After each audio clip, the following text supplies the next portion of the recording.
Дорожно-транспортное происшествие произошло неподалеку от деревни Козловщина Дятловского района около 18 часов 20 минут.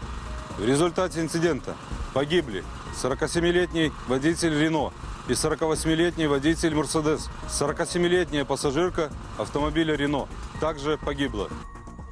Паводле папярэдняй інфармацыі ДТЗ справакавалі дрэнныя ўмовы надвор'я. Кіроўца аўтамабіля «Мерседес» не даў рады кіраванню, выехаў на сустрэчную паласу і сутыкнуўся з «Рено». Пацярпелых дзяцей і дарослых шпіталізавалі. Пра іхны стан здароўя нічога не вядома. Яшчэ адна смяротная аварыя адбылася ў Аршанскім раёне паблізу вёскі Брылі. 26-гадовая кіроўца не дала рады кіраванню і з'ехала ў кювет. У выніку адна асоба загінула, яшчэ дзве пацярпелі. Моцны дождж, шквалісты вецер і навальніца. На Менск і іншыя рэгіёны Беларусі абрынулася непагадзь. Відэа зусім не летняга надвор'я публікуюць карыстальнікі сацыяльных сетак.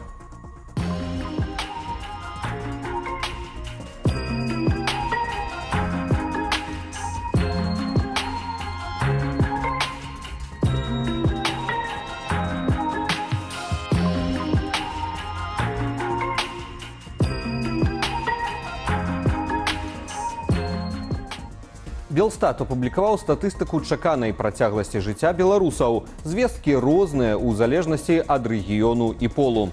Гэтак у сярэднім жанчыны перажывуць мужчынаў на 10 гадоў. У гарадскога насельніцтва чаканая працягласць жыцця вышэйшая за сельскіх жыхароў. 75,7 года супраць 71,7. Паводле статыстыкі найдайжэй жывуць меншукі, амаль 78 гадоў. Тады як самыя кароткія жыцці ў віцеблянаў і магілёўцаў – 73,5 гады. У аб'яднаным пераходным кабінеце новыя прызначэнні. Новых прадстаўнікоў дэмакратычных сілаў назвала Святлана Ціхановская. Гэтак Павел Баркоўскі зойме пасаду прадстаўніка па нацыянальным адраджэнні. Апошнія некалькі месяцаў пасля сыходу з гэтай пасады Аліны Коўшык ён часова выконваў ейныя абавязкі. Спадар Баркоўскі, кандыдат філасофскіх навук, працуе гасцявым прафесарам у Інстытуце філасофіі і сацыялогіі Польскай акадэміі навук. Прадстаўніцай па эканоміцы і фінансах прызначылі магістра эканомікі і палітычных навук Алісу Рыжычэнку. Навязваць дыпламатычныя кантакты і прадстаўляць АПК і офіс Святланы Ціхановскай ва ўкраіне будзе Святлана Шацілана. Падчас сустрэчы на Алясцы 15 жніўня Дональд Трамп праверыць, ці сапраўды Владзімір Пуцін гатовы да спынення вайны. Аднак ніякага пагаднення падпісана не будзе. Такім меркаваннем у інтэрв'ю каналу CBS падзяліўся генеральны сакратар НАТО Марк Рутэ. Тое, што адбудзецца ў пятніцу, гэта выпрабаванне Пуціна прэзідэнтам Трампам, і я падтрымліваю яго за арганізацыю гэтай сустрэчы. Я лічу, што гэта важна і відавочна, што калі гаворка ідзе пра мірныя перамовы, пра спыненне агню і пра тое, што адбудзецца пасля гэтага ў пытанні тэрыторыяў, у гарантыях бяспекі для Украіны. Украіна павінна быць і будзе ўдзельнічаць, але ў пятніцу важна ўбачыць, наколькі сур'ёзна настроены Пуцін. І адзіны, хто можа гэта зрабіць, гэта прэзідэнт Трамп. Таму вельмі важна, каб гэтая сустрэча адбылася. Канчатковай дамоўленасці ў гэтым пытанні не будзе. Рутэ таксама зазначыў, што амерыканска-расейскія кантакты не ставяць пад пагрозу ваенную дапамогу ўкраіне. Яе пастаўкі будуць ажыццяўляцца згодна з ранейшымі дамоўленасцямі. Тым часам выданне Bloomberg са спасылкаю на ўласнай крыніцы паведамляе, што напярэдадні сустрэчы Трампа з Пуціным еўрапейскія лідары краінаў Еўразвязу і НАТО плануюць правесці перамовы з амерыканскім прэзідэнтам, каб упэўніцца, што Трамп на перамовах улічыць еўрапейскія і ўкраінскія пазіцыі. Прынамсі, 20 асобаў пацярпелі ў выніку расійскага удару па Запарожжы. Напярэдадні днём расійскія войскі скінулі на горад 2 кіраваныя авіабомбы. Адзін з удараў прыпаў па будынку аўтобуснага вакзалу. Ратавальныя працы працягваліся каля 5 гадзінаў. Некалькі пацярпелых, якіх дасталі з-пад завалаў, цяпер у цяжкім стане. Другі ўдар быў зроблены па універсітэцкай клініцы Запарожскага медычнага універсітэту. На дадзены момант там няма ахвяр, аднак будынкі медычнай установы таксама пашкоджаны. Цягам сённяшняй ночы і раніцы Расія атакавала ўкраіну з дапамогаю 71 БПЛА розных тыпаў. Згодна інфармацыі паветраных сілаў ЗСУ, збіць удалося 59 дронаў. Зафіксаваныя 12 улучанняў у 6 лакацыях. Інфармацыя о пацярпелых удакладняецца.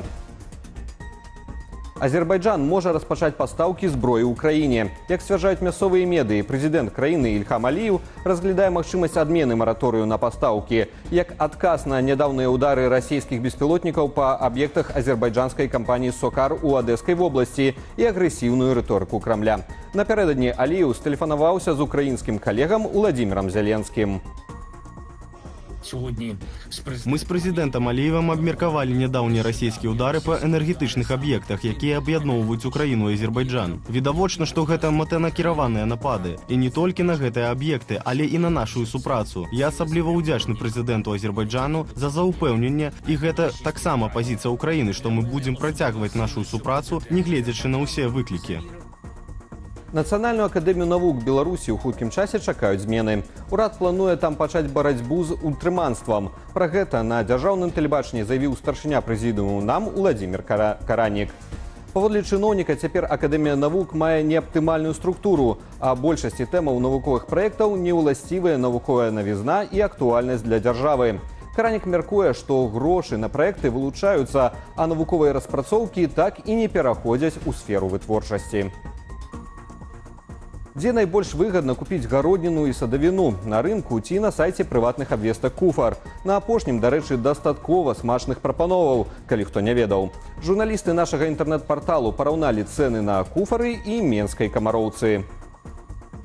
Гэтак агуркі на камароўцы каштуюць ад 3 рублёў 9 копеек за кілаграм. На куфры мінімальны кошт 3,5. Салодкі перац, прычым не самы эстэтычны, на рынку будзе ад 6,5 рублёў. На інтэрнэт-партале ізноў танней, ад 5 рублёў, што праўда не ў Менску, а ў Шчучыне. Кошты на бульбу на куфры таксама стартуюць з ніжэйшай адзнакі ад 1 рубля. На камароўцы ад 2 рублёў 9 копеек. Што наконт памідораў, лісічак, клубніцаў ды іншых ягадаў чытайце на нашай інтэрнэт-старонцы belSat.eu. І яшчэ пра кошты на харчы. Міністэрства антыманапольнага рэгулявання і гандлю нядаўна справаздачылася, што знайшло вінаватых у сёлетнім бульбяным крызісе ў крамах.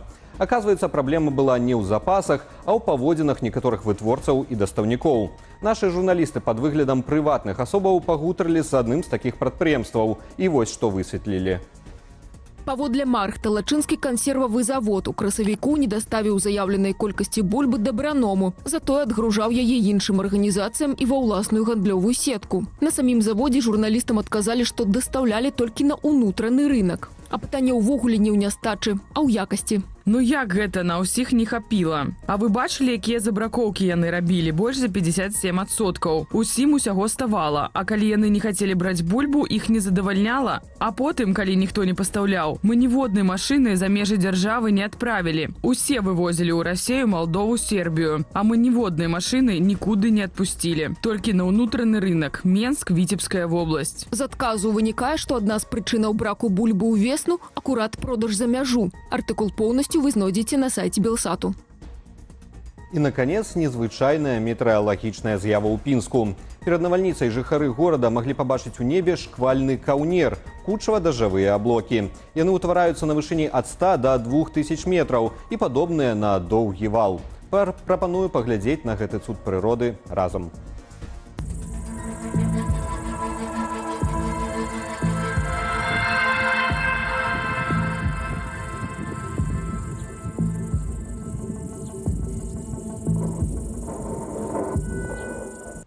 Больш поўная інфармацыйная карціна дня ў вечаром эфіры «Аб'ектыву» і студыі «Белсат».